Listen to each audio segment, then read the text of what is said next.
vision, leadership, workplace-related topics. The Voices of Victory podcast show. Subscribe today. Let's go. Vision, leadership, self-esteem, workplace-related topics. Subscribe. The Voices of Victory podcast show. Voices of Victory. Vision, Voices of Victory. leadership, Voices of Victory. workplace-related topics. The Voices of Victory.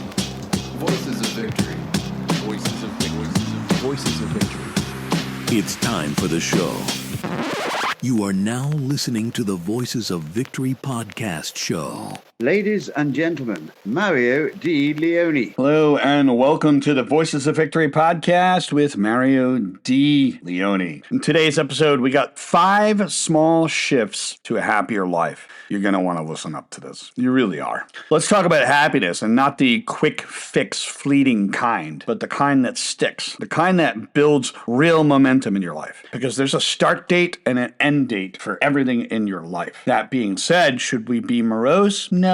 We should learn to have appreciation as much as we possibly can. And I want to open up with something powerful today because Harvard ran the longest study on happiness ever conducted. Over 80 years of research. And do you know what they found? The single greatest predictor of long-term happiness isn't wealth, it isn't money, it isn't success, and it isn't status, and it isn't flex culture. It's the quality of your relationships, the meaningful connections that you actually have around you. That's right. Who you spend your time with, that actually matters more than anything. So as a leadership consultant, I'm going to walk you through 5 strategic shifts that come directly from Harvard that can make a real impact in your life. And this is coming from both research and, of course, lived leadership experience. In other words, they've taken this data from a variety of people who decided to lead their own life. That's what's beautiful about it. Let's talk about the very first point. Audit your circle. Let's begin where the data points, and that's relationships. You got to surround yourself with well-wishers,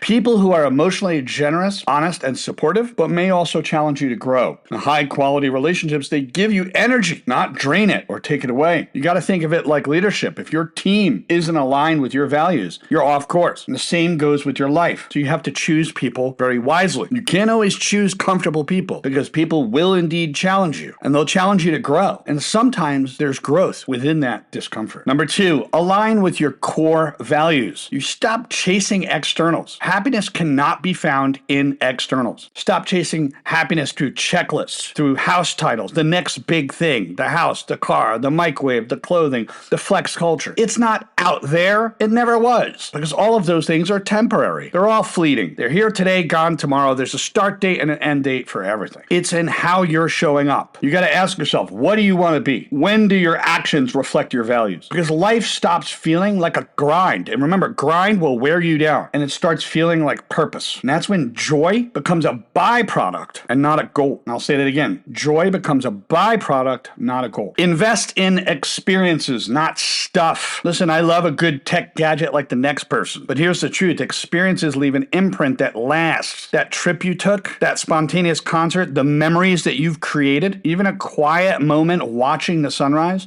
those are things that build your story, that last forever. And the studies actually show, including work out of Yale, is that these experiences, they offer long-lasting happiness, and it's stronger than material purchases or external things. And it makes sense, and experiences evolve with you. And there's people say, oh, money can buy happiness.